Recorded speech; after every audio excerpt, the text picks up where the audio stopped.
What I'd like to talk to everyone about is a project that we undertook last year in 2020, in which we were looking at combining a powerful daily signal with weekly options.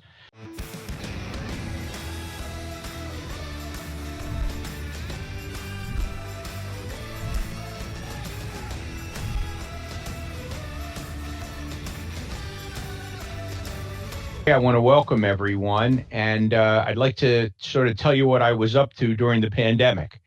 And in order to do that, I want to just mention to you that during today's brief workshop, we're going to be sharing with you a very powerful options trading strategy from one of the top proprietary trading firms in the world. And it's a systematic and structured approach to trading. The potential forecasted returns of 40% can allow you to seize control of your income. And these returns were verified through extensive historical backtesting. Yet you can do so without years of options training and experience in just 10 to 15 minutes per week. And I know that doesn't sound realistic, but I'd like you to stay with me as we review this story, and you can judge for yourself, whether that's realistic or not. And so I want to first talk about who we are. It's important for you to understand. We're not another trading educator or guru. SMB Capital is a proprietary trading firm, and we're located in Midtown Manhattan, New York City. We're one of the best known and most respected professional trading firms in the world. I'm sure many of you have heard of us. And here's our headquarters in New York. These are the traders on our trading desk who we've shared millions of dollars of capital to trade. These guys are going at it every day. This is the real deal.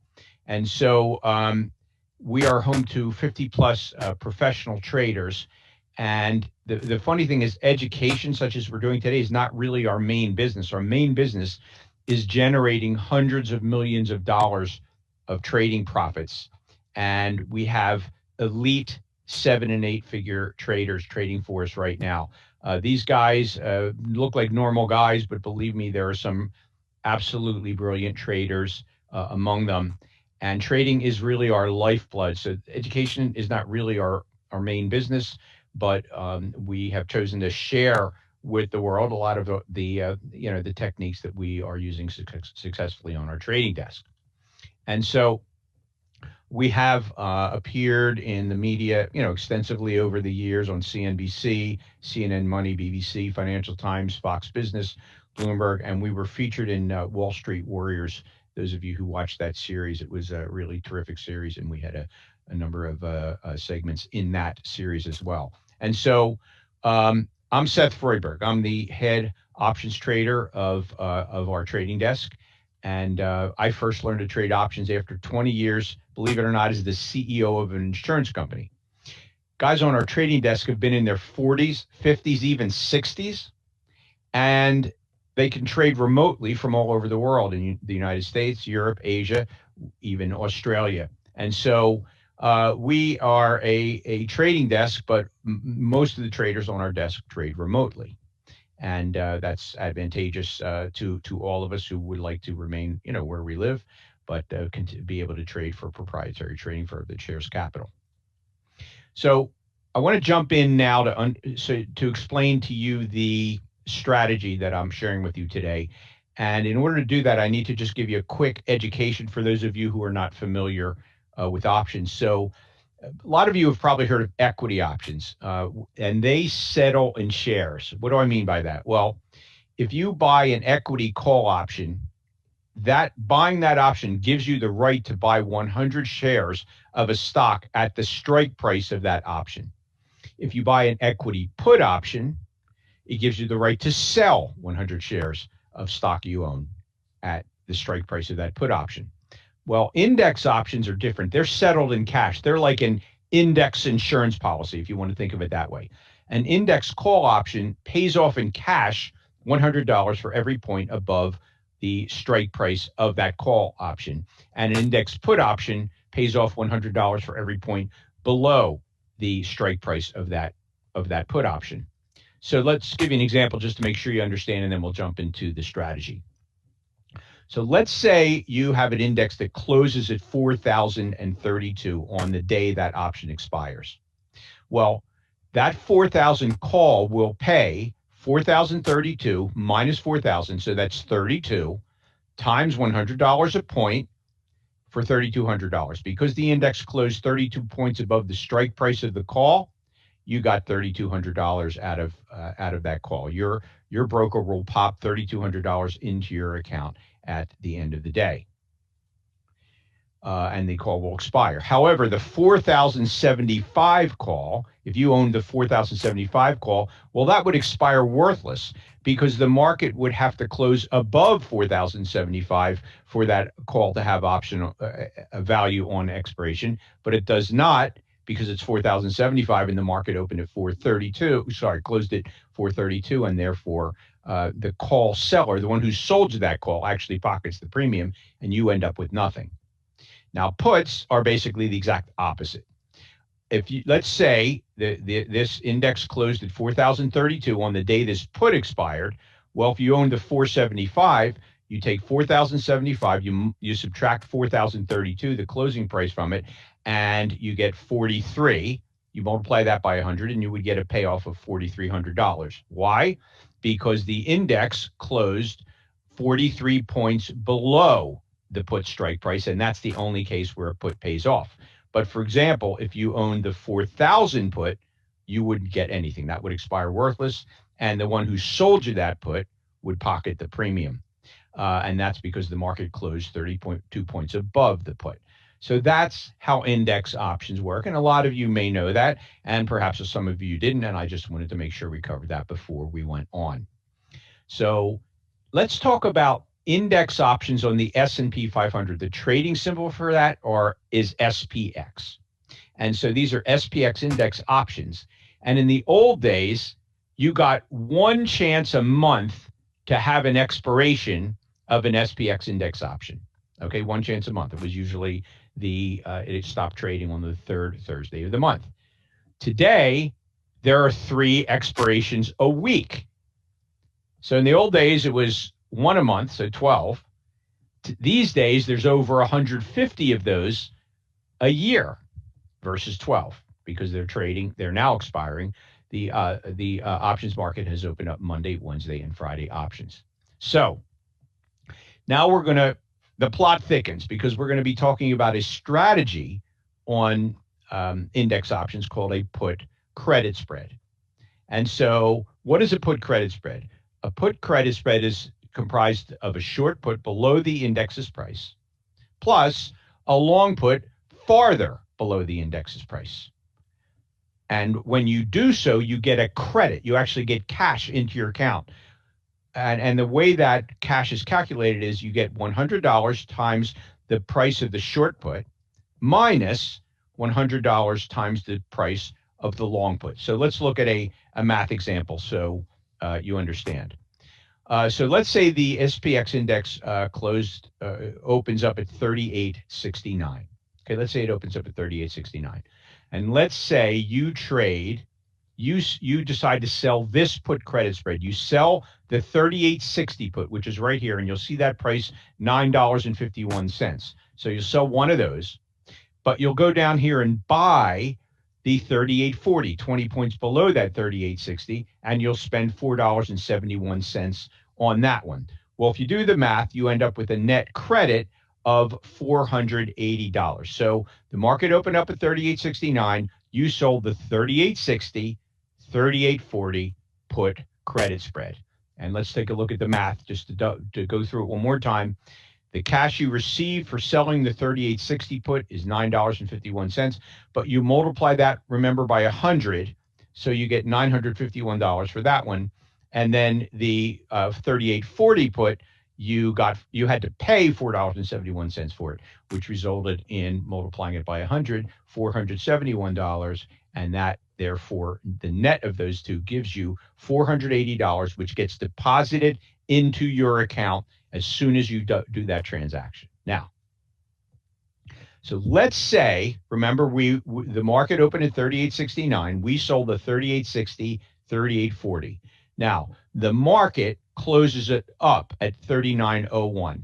well above those two options. So let's take a look at what that means. Well, you originally got the $480 popped into your account as soon as you sold this, right? Now, the 3860 put, which we sold, the short one, that final value is zero. Okay, so that just disappears. It goes to options heaven. Okay, the 3840 put also expires worthless, and that also has a final value of $0, and that goes to options heaven. So what it means is you get to walk away with the $480. You get to walk away with that $480 of profit because all the options in the picture just expired worthless and died, but you still have that $480 you collected at the beginning of the day. That's yours. You get to keep that. That's your profit. So now let's take another example, though, which I think you're going to find to be an interesting example. Remember, the market opened up at 38.69. Let's say the market closed below its open at 38.57. Let's see what the financial impact of that would have been. So in this case, you've originally received cash of $480. We talked about that before. And the 3860 put expired $3 in the money because 3857 is $3 below 3860, and puts pay off when when the market closes below the strike price of the put. So in this case, you subtract 3860, the put strike price, from 3857, the closing price of the market, and that means you'd have to pay the guy who bought that put from you $300. So that's $300 that you've got to give up of your 480. On the other hand, the 3840 put that you bought, well, that was below the market. So it didn't have any value because the market closed at 38.57. And so therefore, you were left with no value from the one you bought. So you paid off $300 from the one you sold, and you got no value from the one you bought, yet you ended up with a profit. You ended up with a profit of $180. So even though this was a trade which would have done best if the market had stayed above 38.60, it still made some money even though it got below 38.60. All right? So I want you to think about it. The signal was wrong. So if you were being bullish, which is essentially why you would have entered this trade, and it turns out you were wrong, then and you were wrong because the market opened at 38.69 and it dropped 12 points lower. Nonetheless, even though it's essentially a bullish trade, you made money anyway. So I want you to think about it a little bit. If you get a bullish signal, if you somehow have some kind of an indicator, something that tells you that the market is going to go up, that you believe for whatever your reasons are that the market's going to go up, and you put on a put credit spread trade, and you're putting this on at a price at a strike price below where the market opens, you sell the short put at below where the market opens, and you buy the long put above where the market opens. That's why you get a credit for doing it. If you do that, every time that the market closes much higher than the open, you win. And we saw that example where the market closed at 39.01. Both of those options expired worthless. You made your full 480. Every time the market closes a little higher, you win because, again, it's above your short strike of your short put. Every time the market closes exactly where it opened, you'd win. Because remember, in the example we gave you, the market was 9 points above, open 9 points above where that short put was, and therefore you'd win. If the market did nothing, you'd get all of your premium. Even if the market closed below the its opening price, but above the short long puts, you'd still win all of your money. Both of those puts would expire worthless. And then every time the market closes slightly below the short put, we'd also win. We just saw an example of that. We had to pay out $300, but we still won because we collected that 480 in the beginning. Only when the market closes more than slightly below the short put, that's when we lose. So if instead of it closing $3 in the money, perhaps it had closed 7 points in the money, then you would have lost money in that case.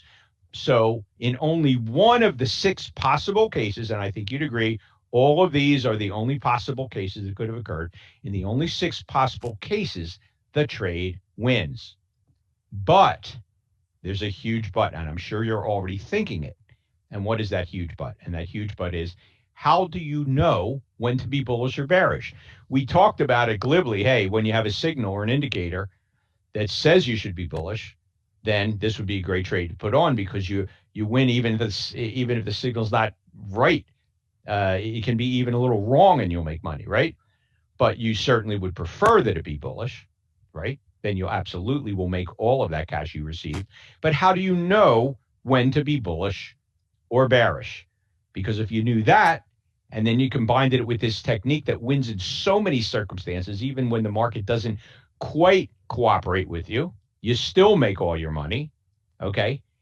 But wouldn't it be better if you had something that had a high probability of telling you whether the market was going to close above its open that day or below its open? So how do we know when to be bullish or bearish? That's where a guy named Scott Andrews comes in. Scott Andrews is the CEO of InvestiQuant, co-founder and CEO, and he's down in North Carolina. And Scott and his team did a lot of work.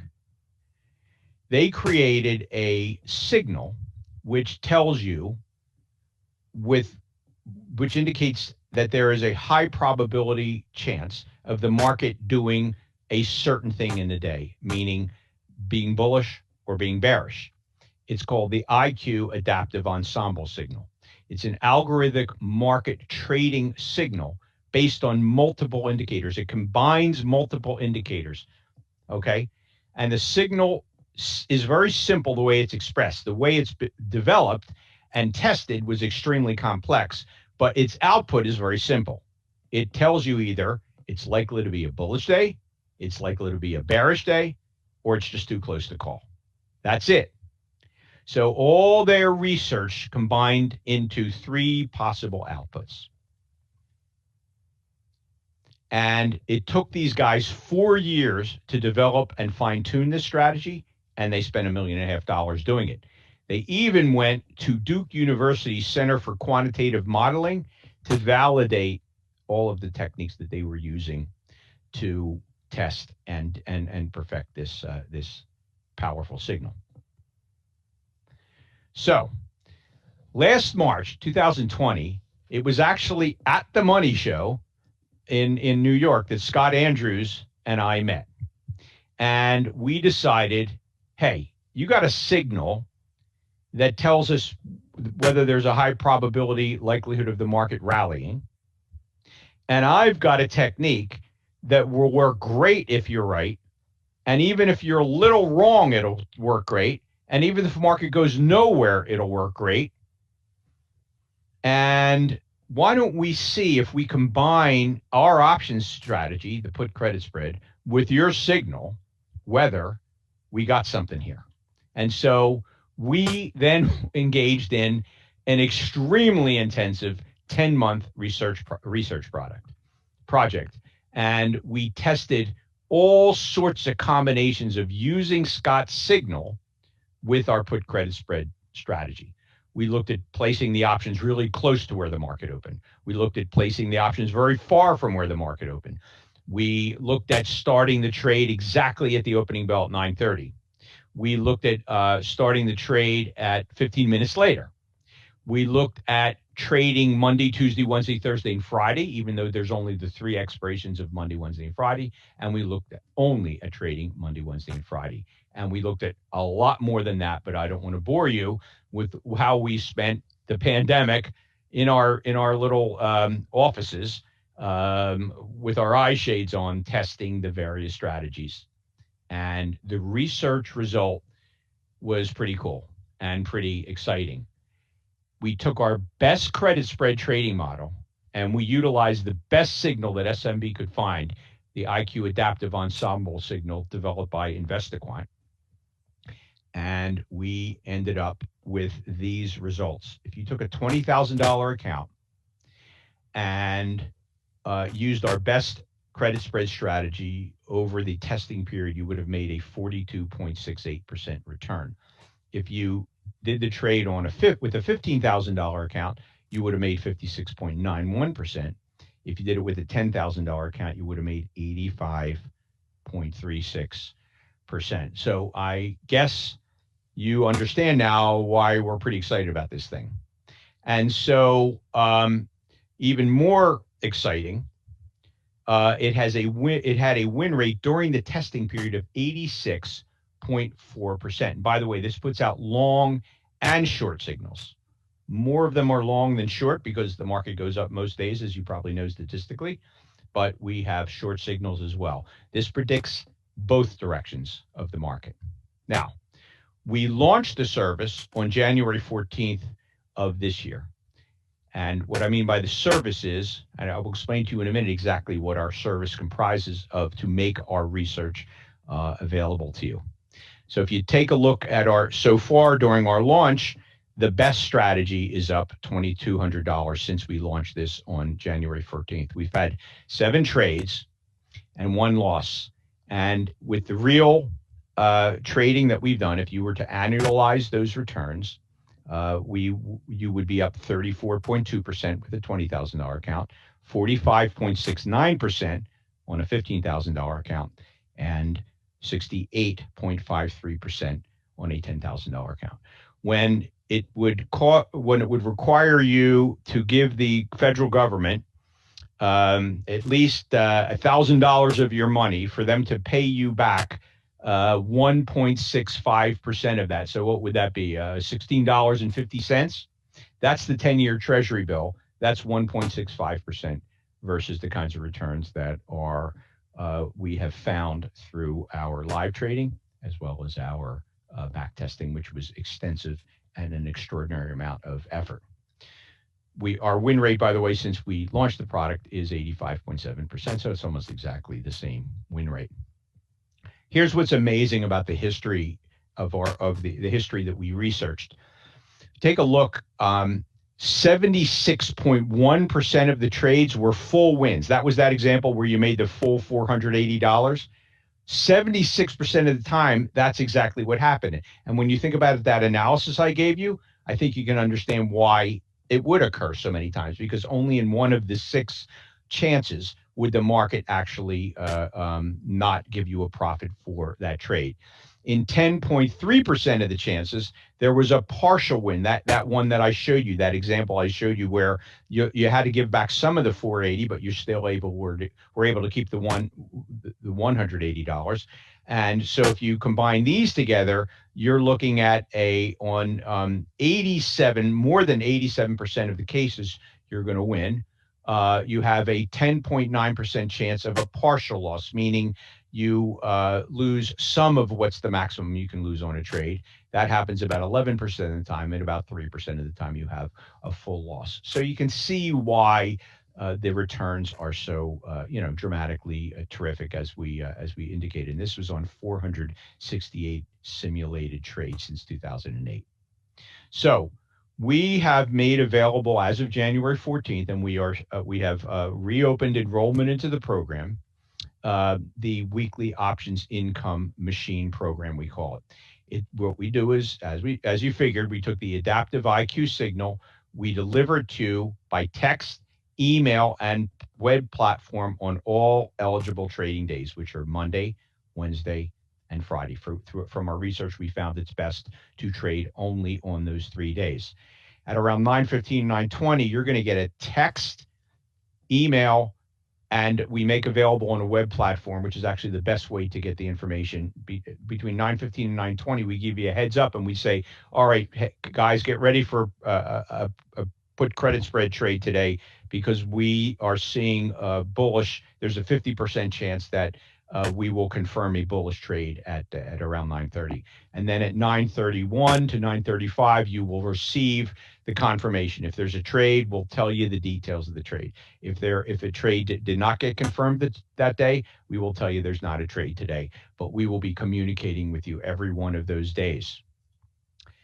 There is a 12-part training series that goes along with this, and it's really a very simple trade, but we want to make sure you got every part of it right and that you're thinking about it correctly. And so we teach you in a 12-part video series how to structure and execute the credit spread trades in your online broker to respond to the daily signal that we give you Monday, Wednesday, and Friday. And we also support you by giving you bi-weekly, by myself, a 1-hour session every other Thursday. You can submit any questions you want, and we'll knock those out during the session. And we talk about all the questions you may have about how to use the system, although it's really very simple. And in most cases, the questions are not very complicated. So if you want to learn more about our system, today was really just kind of like a beginning for you. If you want to learn a lot more about how our system works and how you can gain access to these historically great returns, that's where you register for the workshop, and we'll get you in as soon as we can, usually that day or within a day or two. So smbu.com money show, if those kinds of returns sound interesting to you. If anybody wants to reach out to me, ask me any more questions about this, please feel free to do that.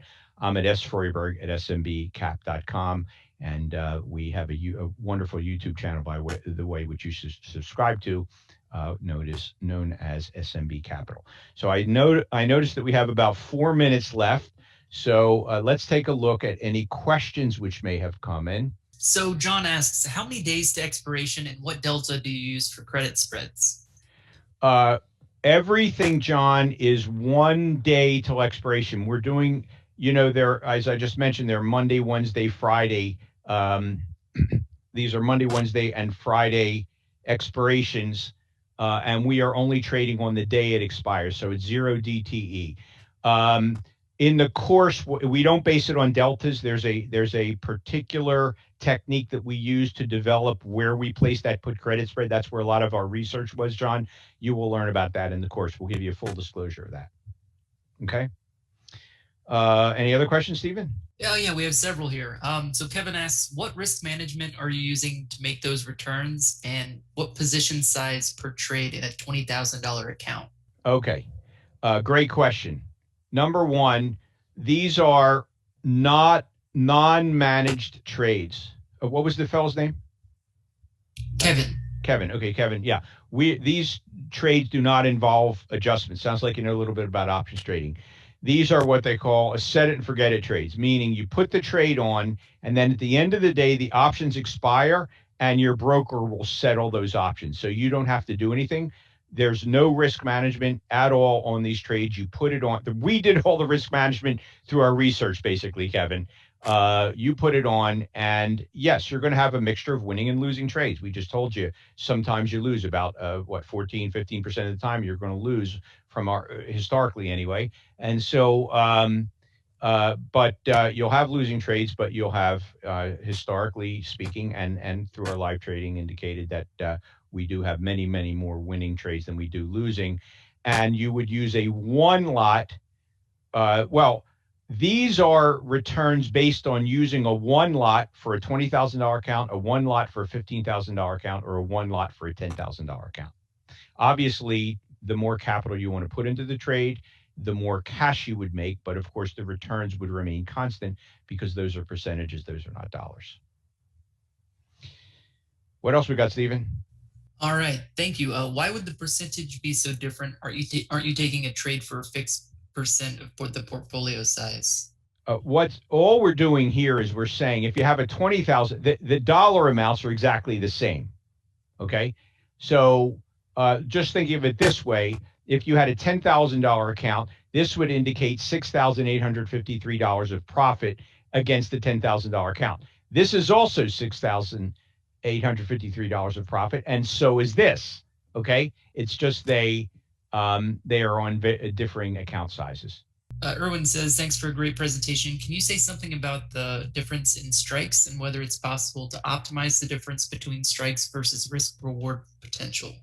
Well, that's what we spent 10 months trying to figure out, Erwin.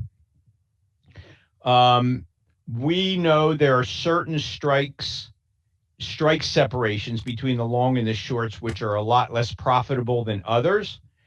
And we also know of the risks of each of those strike separations as well. So optimize is not really a word that people like to use in systematic trading because it implies you're curve fitting, which is the exact opposite of what we do. We're trading this ourselves with our own capital. SMB's Capital is trading this system. So, we're not going to do things to spite ourselves, right? And that's one of the reasons we feel so good about sharing it with everyone else, because we're trading it alongside of you. But we did a massive amount of research to figure out how far you have to be from the market, what's the right separation between the short strikes and the long strikes, et cetera. So you don't have to worry about that. We've done that work for you, Erwin. All right, thank you. Can you share any ideas on strike selection and spread width? Yes, well, in the course, we share with you multiple strategies which have a lot to do with the strike separation between the short and the long. Generally speaking, but this is not always true, but generally speaking, you'll get a better return on equity between if the short and the long strikes are actually closer together. And that's because of the margining rules that are required by your broker. Okay. But doesn't really tell you much. You really need to take the course to fully understand why that's the case, and more importantly, which are the best strike separations to use when adopting IQ's signal. All right. Well, thank you for joining us. That was a great presentation. It is my pleasure, and it's great meeting with everybody. I hope you all do go to the workshop, because I think you're going to find it extremely interesting to see how we put this program together and the value of it. It's way past what we went over in today's discussion, but certainly today's discussion got you started. So thank you so much, Stephen, and thank you everyone for attending the Money Show and being so kind as to spend your time, a little bit of time with me today. Thank you.